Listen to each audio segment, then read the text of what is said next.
The first thing Rowan Mercer noticed wasn't the broken air conditioner. It was the trembling in Eleanor Whitmore's hands as she opened the bedroom door, her smile carrying the weight of someone who had spent far too long pretending everything was fine.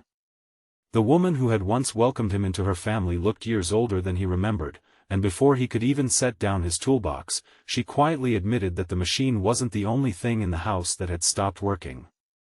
What began as a simple repair call instantly became something far deeper, and Rowan had no idea that one sentence waiting inside that sunlit bedroom would force him to confront the greatest heartbreak of his life. If you believe in kindness, forgiveness, hope, and second chances, please take a moment to like this video, leave a thoughtful comment, share it with someone who needs encouragement today, and subscribe to our channel so our community can continue sharing emotional journeys that remind us no heart is ever beyond healing. Rowan had spent the last 4 years building a life that looked stable from the outside.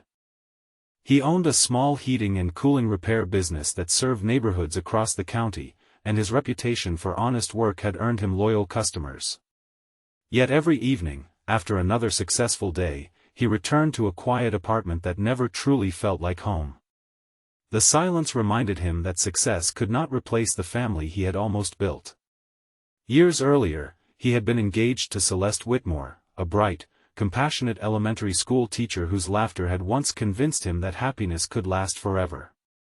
Their relationship had ended not because they stopped loving each other, but because fear, misunderstanding, and pride slowly built walls neither of them knew how to climb. By the time either realized those walls had become permanent, the engagement was over, and both walked away believing it was the only choice left. Rowan never blamed Eleanor for what happened. Throughout the difficult separation, Celeste's mother had remained respectful and kind, refusing to take sides. After the breakup, they naturally drifted apart. Years passed without a single phone call until that unexpected request arrived asking whether he could repair an old air conditioner that no one else seemed able to fix. He accepted because work was work, never imagining the address on the order would reopen a chapter he believed had been permanently closed. The Whitmore home looked smaller than Rowan remembered, though the garden remained carefully maintained despite the summer heat. Bright flowers surrounded the front porch, but several empty patches hinted that someone who once loved gardening no longer had the strength to care for every corner. Eleanor welcomed him inside with genuine warmth, though sadness lingered behind her gentle expression. The house was quiet enough that every footstep echoed softly across polished wooden floors, making the absence of familiar voices impossible to ignore. The bedroom sat on the second floor where warm sunlight poured through wide windows. The air conditioner struggled loudly before giving up altogether, filling the room with uncomfortable heat. Rowan immediately recognized several worn electrical components and assured Eleanor the repair would not take long. She thanked him but remained standing near the doorway instead of leaving him to work. It felt as though she had invited him for something far more important than fixing old machinery. As Rowan replaced damaged wiring and cleaned years of accumulated dust, Eleanor slowly spoke about the past. Her husband had passed away after a long illness nearly 2 years earlier. Celeste had moved several hours away following a teaching opportunity that allowed her to start over somewhere no memory could easily follow. The large family home had become painfully quiet, and although neighbors visited often, loneliness settled into every room once afternoon conversations ended. Rowan listened without interrupting. Every sentence reminded him that time had continued moving for everyone, even while pieces of his own heart remained frozen in the past. He regretted never reaching out after hearing about Eleanor's husband. Pride had convinced him his presence would only reopen old wounds. Now he realized silence had been another form of distance neither side truly wanted. After nearly an hour of careful work, the repaired air conditioner finally came alive with a steady stream of cool air. The harsh summer heat disappeared little by little as refreshing air filled the bedroom.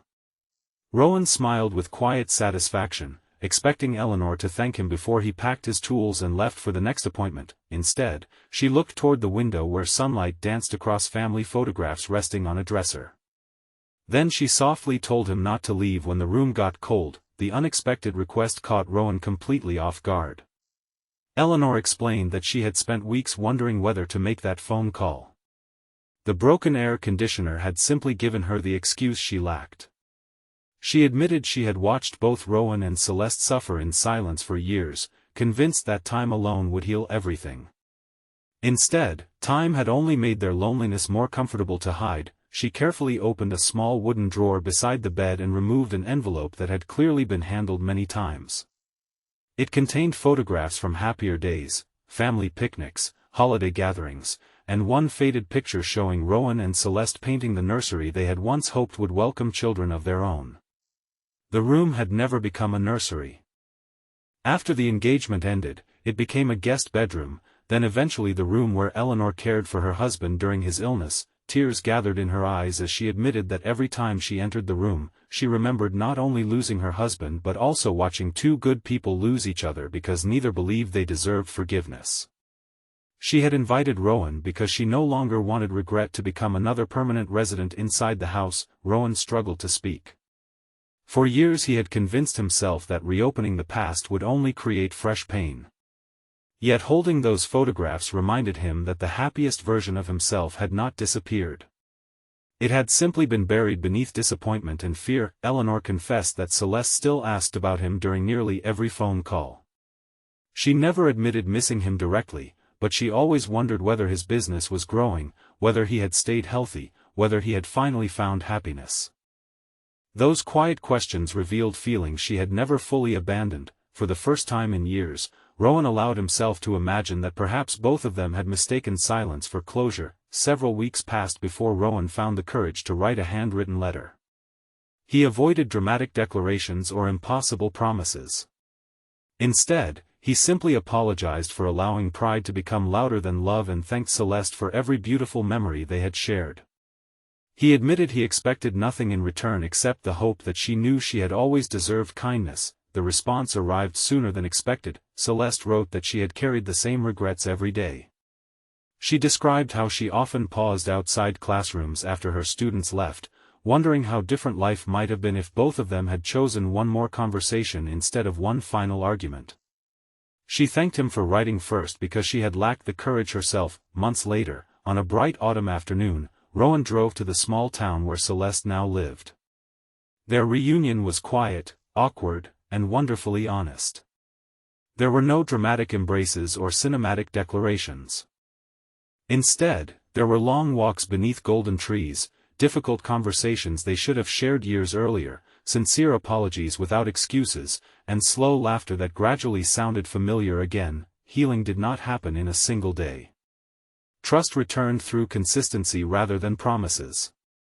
They learned that forgiveness was less about forgetting painful moments and more about refusing to let those moments define the rest of their lives. Eleanor watched from a distance with grateful eyes as two people she loved finally stopped running from the happiness they had once believed was lost forever. Nearly a year after repairing that bedroom air conditioner, Rowan returned to the Whitmore house once more. This time he carried no toolbox. Instead, he helped repaint the same room that had witnessed so much grief. The walls became brighter, the curtains lighter, and laughter echoed through the hallway again. Eleanor smiled as sunlight streamed through the open windows, knowing that the room had finally become a place of hope instead of sorrow. Rowan eventually realized that the air conditioner had never been the real repair. Machines can be fixed by replacing broken parts, but broken hearts require patience, humility, and the willingness to remain present even after the room grows cold. The sentence Eleanor spoke that summer afternoon became the turning point that transformed several lonely lives. Sometimes the greatest act of love is simply asking someone not to walk away before healing has a chance to begin. Before this story comes to an end, I'd love to hear from you.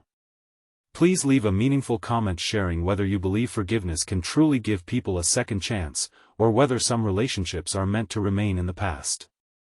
Your thoughts may encourage someone who is struggling today. If this story touched your heart, please like this video, leave a meaningful comment, share it with someone who needs hope today, and subscribe to our channel so you never miss another emotional journey.